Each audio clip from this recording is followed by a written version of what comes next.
You can see hundreds and thousands of people, they do this all the time. You're like, oh, they're doing it. I don't know. They're not really benefiting much from it. They can be very fit to begin with, or maybe they're not even benefiting much from that exercise. So is your objection to the crunches that it injures your back, or that it doesn't actually do much Both. good? Yeah, doesn't do much for your core because most of the time we pull our head forward and we're putting way too much flexion of our back, right? So, and the core is a very unique structure, or core, abdominals, right? We have 3 layers. Now, the crunches, most of the time we're just engaging that rectus abdominis, which is that 6-pack muscle, because that does the flexion, right? What I care about to keep your back healthy is the very deepest layer. And that's the layer that attaches on our spine, and that's what saves your back. And the only way you can actually dig on that layer is you have to be aware of it and then fire correctly when you're doing the previous exercises that I was showing. So, crunches, I wouldn't do them. You're putting yourself into the same position. I mean, just imagine this picture, 90 degrees. It's a sitting position, right? We're trying to get away from it, right? Why are we going from sitting to laying down into the exact same position? Desk ergonomic, right? That's huge for everybody that works into an office, right? I mean, not very realistic, but you get the point. And believe it, half of the time there is people that know that they have bad desk, the way it's positioned, and you do nothing about it because you're like, oh well, you know. You should not be twisted to begin with, right? This is just like a bad picture, a funny picture, but this is what I mean by what the office posture should be like, right? So it's a lot of things that we look at. Monitor height, eye level. In order for you to read what's on the only thing that should move is your eyes. The head should not, right? Or if it's too low, right? If we're staying upright, well, guess what? We're maintaining this nice curve. And that's what we want to do, maintaining our curves. If you bring the head forward, now we're flattening this curve, right? So that's adding into that poor posture, right? In order to look down, if you're using a laptop and the screen is down here, well, you have to look down, right? Maybe a little bit on even forward head. So we're not really helping when we're talking about keeping this nice natural extension. Our neck likes to look up more than look down, because that's what increases this nice extension, right? So when you lay down, if you're using 2 pillows because that's what feels comfortable, that means that you have lost some of that curve already, right? If your neck is here, and imagine this position laying down, you need 2 pillows. Your head is already up. 1 pillow, it's not enough. Your head is not really resting. So that's how we know that if someone is actually improving their spine posture, they come in here the first time, 2 pillows. They're comfortable with 2. One is, and then by the time they leave, they're like, no, just 1 is fine, because their neck is really relaxing, right? So that's how you know if you're really tight and forward head, you use 2 pillows or maybe 1 really big one. That's what's comfortable, because you want to get into that position even when we're laying down, right? Other things we look at. Elbow, 90 degree, right? You want to have the wrist neutral. Yeah, you don't want to have them extended, right? Carpal tunnel, a lot of typing, or too much flexed, which doesn't really happen too often, right? So neutral at the wrist, and that's when like a nice wrist support helps to raise your hands a little higher so the keyboard is good. I don't know if you guys remember, or maybe haven't even seen those split keyboards. Right? Well, guess what? You don't see them very often anymore. Come to find out that they're not good for your wrist. Not only you're extending, but you're bringing them out to the side. And typing. That's bringing your elbows closer in together, because you have to type like this and hurting your shoulders, which eventually is giving you neck pain.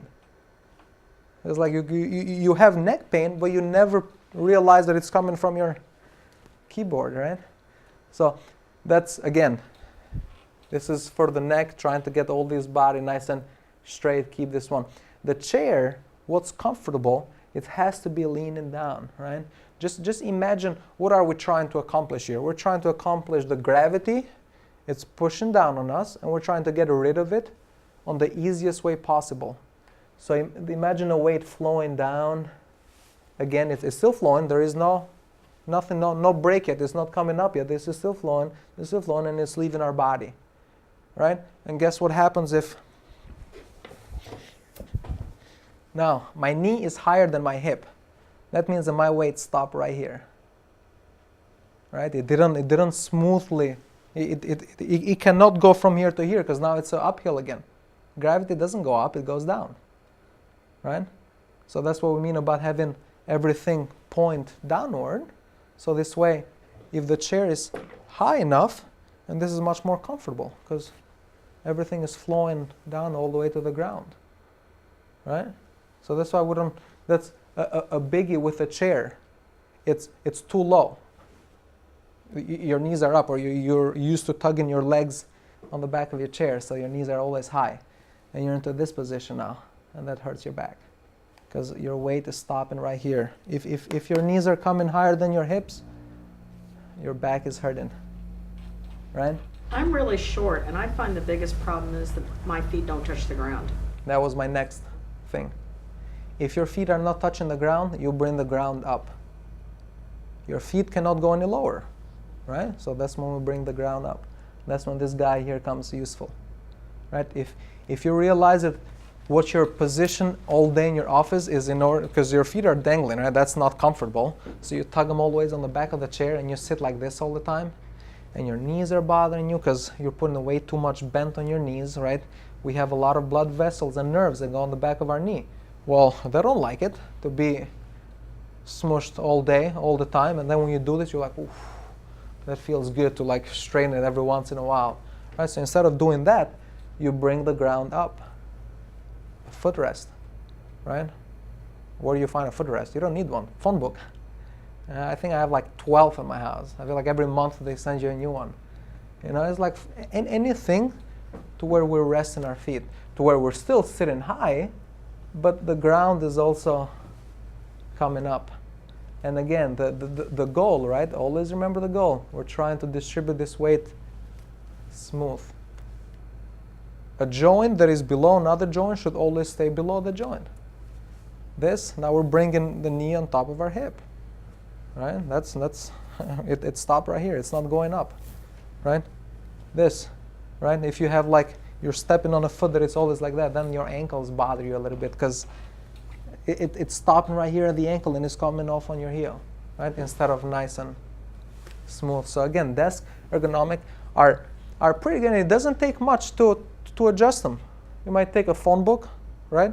You might take raising up the chair a little bit or lowering, depending on like what's at least makes sense here on the back. If you have one of those nice chairs that tilt a little forward, that's actually good, right? We prefer the chairs that are more like a lazy boy, right? To when you sit all the way on the back and then have more like a support on the knee, which those are good, right? They give you some nice back support, but those two chairs over there, they will make you sit all the way on the back. If you sit all the way on the back, put you into this position because your knees are coming high, right? So that's why for those chairs, it's great to kind of either make sure that you're sitting correctly because they have a more elevated here, which feels great, but not all day. That chair all day will bother your back. That chair for 5 minutes feels great because it gives some, both of those, right? The ones in the end, they're exactly the same. So just look at the chair that you use on your office. Just look at the chair that you use at home. Just see how it compares. And it doesn't have to be like one of those super expensive $800 ergonomic perfect chairs, because I mean, you can have the perfect chair, but just like you were saying, if your feet are not touching the ground, again, it's not as good as it should be, right? So chair, it doesn't have to be like the most expensive chair as long as it makes a little arch here on your lumbar support. Even if it doesn't have a lumbar support, it's one of those things that you can easily, for like $5, buy somewhere just to provide you a little bit of stability for your back, right? And the rest of it, you just have to be aware of it, right? There is no chair that is going to remind you to sit nice. If you sit like this, towards the end of the day, right? That chair, it says, this is when you put a reminder on your phone that beeps, and then it tells you to like, check your posture. You're like, oh, I need to fix it. And believe me, it sounds funny, but I tell that to all my patients, is set a reminder on your phone or a timer, like one of those kitchen timers. Set it for 15 minutes and just let it there. It will beep. And all it's going to remind you is, so like, if you're in this position, which most likely you are, I am too sometimes, straighten up, set it again for 15 minutes, continue work. Right? But 15 minutes in an hour, that's 4 times, right? In 8-hour day, that's 32 times that you actually fix your posture. That's huge. I'll take that. Right? You want to do better than 32 times. If 32 times is not enough for you, set it every 10 minutes. Right? So all these things are great ways to like check our posture, check how we sit, check how we do things. Shoulders up, head is not really, if the font is too small, and then it forces us to kind of like look closer to the TV, it'll bring this head even more forward. Well, how about we fix the monitor and keep the posture where it should be? So again, it's things that we don't think too much about it, but that can be adjusted and fix it, right? A chair can be fixed, a monitor can be adjusted, but instead of doing all that, we just let the body accommodate to that. So we're hurting ourselves by accommodating to the environment instead of changing the environment to accommodate us, right? Now, ACSM guidelines, this is the American College of Sports Medicine. These are the benefits of stretching and flexibility, right? Stretching is great. We have to find out what we need to stretch first, but just stretching in general, it's good for us. Like what makes stretching, right? Frequency. They want you to do most major muscle groups, which means chest, right? Back, lower back, thighs. I mean, these are all major muscle groups. You don't see too many times stretching your biceps. That's a tiny, like not tiny, but smaller muscle. You don't stretch your wrist flexor. You stretch major muscle groups, right? You stretch everything that needs to be stretched that will benefit from it, like 2 to 3 times a week, right? Greater gains will be if you do it daily. That would be great. To the point of slight discomfort. Stretching shouldn't be painful. If a stretch hurts, you're pulling too much, right? Sometimes you're stretching sometime and it's like you pull and it's hurting, but you think it's a good kind of pain because it really needs to be stretched. Too much. You make it more comfortable. You stretch comfortable, the muscle will relax. You pull too much, it's never relaxing. You're pulling it. Why would it relax? Right? It's being put into like pain. So stretching should be comfortable. Hold it for like, 10 to 30 seconds for like static stretches, right? For most adults. We'll do that. PNF stretch, this is a more, it's in a special technique, so I wouldn't worry too much about this one. And 2 to 4 repetitions for each stretch. So 2 to 4 times, hold it for 10 to 30 seconds on major muscle groups. That's all you got to remember, right? Again, you can find this anywhere. ACSM guidelines, it's a lot of guidelines for stretching and flexibility. And what are the benefits of stretching? It increases your flexibility, which means that you can reach higher just by moving the shoulder. You don't have to stop the shoulder here and then put yourself into an uncomfortable position. Improves your circulation. If the muscle is appropriate length, it will be hydrated and circulate blood much more freely versus if a muscle is tight, or just like I was saying earlier, this is not improved circulation. It's too much bent on the muscle. So it improves circulation, improves your balance. Most of the balance issues that we have is because we're uncoordinated. One muscle is too tight, the other one is too loose. So we're fix everything that we balance our muscle, balance our strength, and we have better balance and coordination. And then it alleviates low back pain. That's great. That's the whole point of this, right? So a comfortable, relaxed stretch muscle will have less back pain. So your back is tight, just like we said earlier. We try to stretch the back. I'll show you. That's, again, a very easy stretch to do the back. And then overall, it improves your cardiovascular health.